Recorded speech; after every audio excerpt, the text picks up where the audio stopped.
Everybody, welcome to K S. Aartani education. हम लोग discuss कर रहे हैं क्लास 12th का इकोनॉमिक्स गुजरात बोर्ड का। इस पर्टिकुलर वीडियो में हम लोग डिस्कस करेंगे इसका चैप्टर नंबर 3, जिसका नाम है मनी एंड इन्फ्लेशन। चलिए शुरुआत करें इसकी। सबसे पहली बात, मनी क्या है अगर हम इस बारे में बात करें तो जब हम कोई चीज़ खरीदते हैं उसके बदले में जो किसी को हम देते हैं गुड्स एंड सर्विसेज खरीदने के बदले में, वो बेसिकली मनी है। इन्फ्लेशन जो है वो है आपका कि जैसे जैसे मनी के वैल्यूज ऊपर नीचे होते रहते हैं तो चीज़ों की डिमांड, चीज़ों की सप्लाई, ये सब इफेक्ट होता है। इस पर्टिकुलर सिचुएशन को हम कह सकते हैं इन्फ्लेशन। शुरुआत करें इंट्रोडक्शन से, तो मनी जो है मॉडर्न वर्ल्ड के सारे इकोनॉमिक एक्टिविटीज़ का सेंटर है। इकोनॉमिक एक्टिविटी होती ही क्यों है? मनी के कारण। हमने पढ़ा था क्लास 11th में कि activities are of two types, एक होती है इकोनॉमिक और एक होती है नॉन इकोनॉमिक। इकोनॉमिक वो है जिसमें पैसे इन्वॉल्व हों, नॉन इकोनॉमिक वो है जिसमें पैसे इन्वॉल्व ना हो। हमें हमारी नीड्स को गुड सेटिस्फाई अगर करना है, गुड्स और सर्विसेज खरीदने हैं, तो मनी चाहिए। मनी सिर्फ और सिर्फ एक मीडियम ऑफ एक्सचेंज नहीं है। मतलब किसी के साथ कोई चीज़ एक्सचेंज करने के बदले में अपन ने पैसे दिए, वो तो ठीक है, पैसे हैं ही हैं, लेकिन साथ साथ में ये स्टोर वैल्यू भी है। हम इंसान लोग पैसे जमा करते हैं अपने फ्यूचर के लिए, राइट। ह्यूमन वांट्स जो हैं वो अनलिमिटेड हैं। हम अपनी सारी की सारी वांट्स को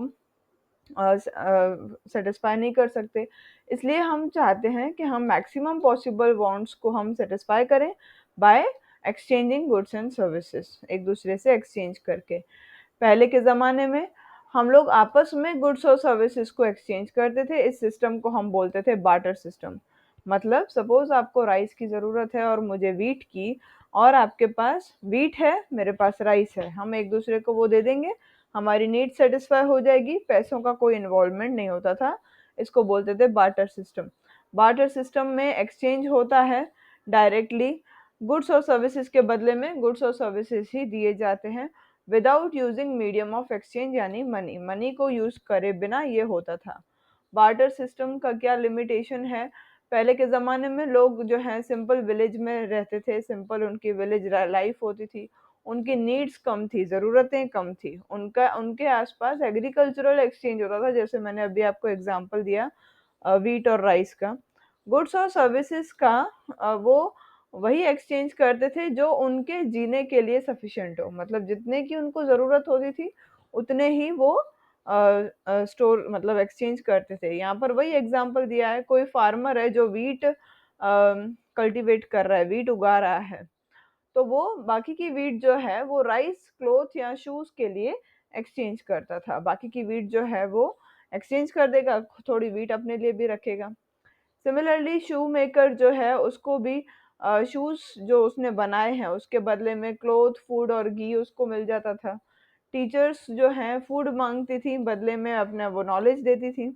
आर्टिस्ट जो हैं वो अपने आर्ट को, मतलब अपना आर्ट जो है लोगों को दिखाते थे, एंटरटेन करते थे, और उसके बदले में वो जो चाहते थे वो उनको मिलता था। जैसे जैसे पॉपुलेशन हमारा बढ़ता गया, सोशो इकोनॉमिक डेवलपमेंट होता गया, तो लोगों की डिमांड्स बढ़ती गई, लोगों की डिमांड्स बदलती भी गई, और उनकी डिमांड्स बहुत स्पेसिफिक भी हो गई। सपोज मेरे पास अगर वीट है, आपके पास राइस है, मैं आपको वीट तो देना चाहती हूँ पर आप वीट लेना नहीं चाहते। मतलब डिमांड आपकी क्या हो गई है?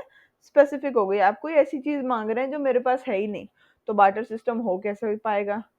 Industrialisation, urbanization, division of labour और स्पेशलाइजेशन, इन चार वर्ड्स ने इसको अगर हम एक्सप्लेन करें, इंडस्ट्रियलाइजेशन क्या है? चीज़ों का बनना। अर्बनाइजेशन का मीनिंग है सिटीज़ का बनना। डिवीजन ऑफ लेबर का मतलब है जैसे जैसे आपके लोग जो हैं वो काम पे लगते गए, प्लस हर किसी इंसान का काम अलग अलग होते गया। और स्पेशलाइजेशन का मतलब है कि मेरी इस पर्टिकुलर काम में स्पेशलिटी है। तो इस कारण आपका बार्टर सिस्टम लिमिटेड हो गया, और अब उसको ज़्यादातर लोग अप्लाई नहीं कर पाते थे। म्यूचुअल एक्सचेंज जो है वो डिक्रीज हो गया और पर्सनल नीड्स हमारी इंक्रीज हो गई। ये बार्टर सिस्टम की जो लिमिटेशंस हैं वो यहाँ पर बताई है। सबसे पहला, म्यूचुअल एडजस्टमेंट ऑफ वांट्स। सबसे पहली तो यही प्रॉब्लम थी कि हम अपने वांट्स को एडजस्ट नहीं कर सकते थे, ये हमारी प्रॉब्लम थी। जैसे जैसे हमारा सोशो इकोनॉमिक डेवलपमेंट हुआ, हमारे पास वेल्थ बढ़ा, हमारे पास सारी चीज़ें बढ़ गई, तो हमारी नीड्स भी बढ़ने लगी और इकोनॉमिक स्ट्रक्चर जो पहले सिंपल था अब वो कॉम्प्लिकेट होते चला गया। अब जो हमारे पास राइस है और जिनके जिनको वीट देना था उनको वीट नहीं चाहिए थी, उनको बदले में क्लोथ सपोज चाहिए, तो कहाँ से वो इंसान क्लोथ लाए। इसका एक और एग्जांपल है, जिसके पास क्लोथ है उसको बदले में राइस नहीं चाहिए, उसको बदले में घी चाहिए अपने कपड़ों के लिए, कपड़ों के बदले में। तो ऐसे में डिफिकल्टी हो रही थी अपनी अपनी नीड को सेटिस्फाई करने की, क्योंकि जो चीजें उन लोगों के पास एक्सचेंज करने को होती थी वो सामने वाले को चाहिए नहीं होती थी। इसीलिए एक बार्टर जो है वो उसके ऊपर एक प्रॉब्लम आ गया between indivisible and divisible goods. मतलब गुड्स भी दो प्रकार के होते हैं। अब आप कपड़ों को कैसे बांटेंगे, एक कपड़ा दे दिया ऐसे तो नहीं चलेगा ना। घी घी चलो बांटा जा सकता है, व्हीट और राइस को बांटा जा सकता है, डिवाइड किया जा सकता है, बट कुछ ऐसे भी गुड्स होते हैं जो इनडिविजिबल होते हैं। सेकेंड नंबर है डिफिकल्टी इन स्टोरिंग वैल्यू। अब देख लो, सिंपल स्टोरिंग वैल्यू का मीनिंग होता है एक्सचेंज वैल्यू। अगर मैं व्हीट को एक्सचेंज कर रहा हूँ शूज या क्लोथ के बदले में, लेकिन जब प्रोडक्टिविटी बढ़ जाती है तो मेरे पास ज्यादा व्हीट आती है, तो ज्यादा व्हीट मेरे पास बचेगी, राइट। अगर व्हीट को मैं ज्यादा स्टोर कर सकती हूँ, तो मैं बदले में ज्यादा किसी से कभी शूज मांग लिए, कभी किसी से क्लोथ ले लिया, कभी राइस ले लिया। लेकिन प्रॉब्लम यही है कि व्हीट को स्टोर करने का कैसे। तब के ज़माने में उनके पास वो स्टोर करने की नहीं होती थी, जो भी उनके पास चीज़ें चाहिए कि व्हीट को अगर हमें कीड़े मकोड़ों से बचाना है या व्हीट को हमें अच्छे से स्टोर करके रखना है ताकि उसकी क्वालिटी ना बिगड़े, वो सब नहीं था तब के ज़माने में। तो जब कोई इंडिविजुअल लार्ज स्केल पे कोई चीज़ बनाता था अपनी मेहनत से, तो उसको ये प्रोडक्ट पूरा का पूरा दे देना पड़ता था उसी टाइम पे दूसरे गुड्स और सर्विसेज के लिए। तो प्रॉब्लम यही होती थी कि वो उन पर्टिकुलर गुड्स को स्टोर नहीं कर सकता था, जिसके ज़रिए वो आगे भी उसको यूज़ में ला सके। फिर आता है दूसरा problem of measurement of value. जैसे डिवीजन ऑफ लेबर आया और स्पेशलाइजेशन आया, जैसे हमने अभी समझाया भी आपको, तो मेजर करने में भी प्रॉब्लम आने लगी। राइस को व्हीट से एक्सचेंज करना इजी था, लेकिन जो लार्ज नंबर ऑफ गुड्स थे, है ना, जैसे मान लो, अगर मान लीजिए 20 kg of wheat 40 kg of rice से इक्वल है, तो 10 मीटर ऑफ टेक्सटाइल और 1 kg घी भी कैसे इक्वल है। क्वेश्चन यही मेजरमेंट का आता है कि कितना टेक्सटाइल 1 kg घी के सामने होना चाहिए, कितने कपड़े 1 किलो घी के सामने देने चाहिए, या कितने राइस हमको 1 किलो घी के सामने मिलने चाहिए। ये बड़ा डिफिकल्ट हो गया इन सबको मेजर करना, और इसीलिए यूनिवर्सली एक्सेप्टेबल मेजरिंग रॉड की जरूरत पड़ने लगी, जो आज हम यूज भी करते हैं, जो है वेट्स, राइट। क्लोथ के लिए मीटर आ गया, इनके लिए जो बाकी की सारी खाने पीने की चीजें उनके लिए वेट आ गया। इसके ज़रिए मनी का ओरिजिन हुआ, और मनी जो है आपका स्टैंडर्ड मेजर ऑफ वैल्यू बना और कॉमन डिनोमिनेशन ऑफ ट्रेड बना के हम अब हर इंसान जो भी चीज़ें खरीदेगा बदले में ये पर्टिकुलर चीज़ देगा और उसको बोलेंगे अपने मनी।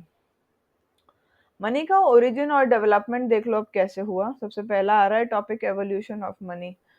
जो ये अभी एक्सचेंज का प्रोसीजर अपन ने देखा उसको सिंप्लीफाई करने के लिए, और यूनिवर्सल पूरे विश्व में ऐसी एक चीज होनी चाहिए जो सब माने कि हाँ ये आपका वैल्यू स्टोर करता है, वो चीज जो है वो मीडियम ऑफ एक्सचेंज आया और वो था आपका मनी। ठीक है, लेकिन पहले बार्टर सिस्टम में कमोडिटी और एनिमल्स को दिया जाता था एक दूसरे के एक्सचेंज में। एग्रीकल्चर क्योंकि हमारे यहाँ का मेजर सेक्टर था, तो क्रॉप्स का बहुत ज़्यादा प्रोडक्शन होता था, जिसमें से रिक्वायर्ड स्टॉक जो था वो हम अपने पास रख लेते थे, बाकी के क्रॉप्स जो है हम उनको दे देते थे, बदले में एनिमल्स खरीद लेते थे।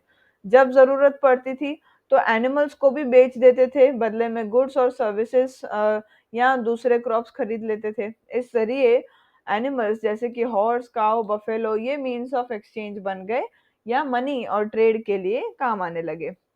एनिमल्स का यूज जो है एज अ स्टैंडर्ड मेजर या कॉमन मीडियम, ये भी एक लिमिटेशन बन गया और इसमें भी कई सारी डिफिकल्टीज आ गई। क्यों? क्योंकि एनिमल्स मॉर्टल हैं, they can get sick, they can die, यानी वो मर सकते हैं, बीमार हो सकते हैं। आफ्टर ऑल हर चीज का यहाँ पर एक एक्सपायरी डेट होता है, इसीलिए उनका भी स्टोरेज करना एडवाइसेबल नहीं था या पॉसिबल भी नहीं था। फिर उसके बाद धीरे धीरे क्या हुआ, मिनरल्स और स्टोन्स जो बहुत वैल्यूएबल थे उनको यूज किया जाता था इंस्टेड ऑफ एनिमल्स, मतलब चीजें खरीद के बदले में ऐसे मिनरल्स और स्टोन्स दिए जाते थे। जैसे जैसे इम्पीरियलिज्म आया तो कॉइन्स का जो यूज है वो धीरे धीरे शुरू हुआ as a means of trade and exchange of goods and services. मतलब जैसे जैसे राजाओं का जो राज्य आया आने लगा तो गुड्स और सर्विसेज के बदले में कॉइन्स का यूज होना शुरू हो गया। सिर्फ एक ही लिमिटेशन थी कि ये कॉइन्स जो हैं लिमिटेड सोसाइटी और रीजन्स में यूज होते थे, मतलब जो हाई क्लास के लोग थे या कुछ ऐसे रीजन्स थे जहाँ पर कॉइन्स यूज होते थे। धीरे धीरे डेमोक्रेसी और इंडस्ट्रियलाइजेशन आया जिसने मॉडर्न मनी की ज़रूरत की जो है वो महसूस होने लगी। सेंट्रल गवर्नमेंट के सपोर्ट से मनी जो है वो वाइडली एक्सेप्ट होने लगी, पूरे हमारे कंट्री में एक्सेप्ट होने लगी कि हाँ मनी को हम यूज़ कर सकते हैं for the exchange of goods and services. Money ने ये सारे जो लिमिटेशंस थे जो अपन ने अभी ऊपर पढ़े, ये सारे लिमिटेशंस भी मनी ने ओवरकम कर दिए। अब इसमें कोई लिमिटेशन नहीं था। बैंकिंग सिस्टम जैसे जैसे आने लगा तो उसके जरिए ट्रांसफर और स्टोरेज जो है मनी का वो भी बहुत इजी हो गया। बात करें मनी का मीनिंग और मनी के फंक्शंस की।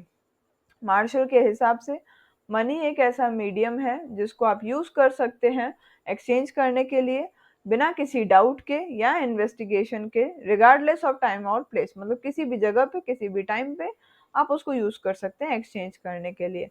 वाइल आपके जो रॉबर्टसन हैं वो मनी को बोलते हैं व्हाट इज एक्सेप्टेड यूनिवर्सली, जिस चीज को पूरे विश्व में माना गया है कि इससे हम गुड्स और सर्विसेज को एक्सचेंज कर सकते हैं। और फाइनली हम इससे अगर एक कंक्लूजन निकालें तो जो चीज मनी के फंक्शंस करती है उसको अपने मनी बोल सकते हैं। मनी को समझने के लिए अब उसके फंक्शंस को देखते हैं। सबसे पहला, मनी जो है आपका मीडियम ऑफ एक्सचेंज है। मोस्ट इम्पॉर्टेंट फंक्शन है ये मनी का कि वो as a medium of exchange और ट्रेड भी काम करे। ये जो है सारी जो आपकी अभी तक की लिमिटेशंस थी, एग्जांपल है डबल कोइंसिडेंस ऑफ वांट्स, मतलब कई बार ऐसी होती है कि मुझे भी सेम चीज़ चाहिए, सामने वाले को भी सेम चीज़ चाहिए, इसी को बोलते हैं डबल कोइंसिडेंस। और इस लिमिटेशन को ये हटाता है और एक्सचेंज को आसान बनाता है। फार्मर को वीट के बदले अब क्या मिलेगा, मनी मिलेगा। उस मनी से वो कपड़े खरीद सकता है, राइस खरीद सकता है, घी खरीद सकता है, whatsoever he wants to buy. कोई इंडिविजुअल अपनी मनी अपने प्रेजेंट डिमांड ऑफ गुड्स और सर्विसेज को सेटिस्फाई करने के लिए, मतलब अभी जो मुझे चाहिए उसको खरीदने के लिए मैं मनी का इस्तेमाल कर सकती हूँ। और साथ साथ में मनी को मैं फ्यूचर के लिए भी सेव कर सकती हूँ। जैसे अभी ऊपर ने ऊपर देखा ना, वीट मान लो मैंने बहुत सारी उगा ली, लेकिन उसको मैं स्टोर नहीं कर सकती क्योंकि मुझे नहीं पता कि उसको कैसे स्टोर किया जाता है, वो खराब हो जाएगी, इसीलिए मुझे सारी दे देनी पड़ती है। लेकिन यहाँ पर अपने मनी को स्टोर कर सकते हैं फ्यूचर में जो हमारी आने वाली गुड्स के नीड्स हैं उनको सेटिस्फाई करने के लिए। बेसिकली मनी जो है आपका वो इंडिविजुअल की नीड्स को सेटिस्फाई करता है गुड्स और सर्विसेज को खरीद के। मनी जो है उसको अपने स्टोर भी कर सकते हैं, दूसरा फंक्शन है ये इसका।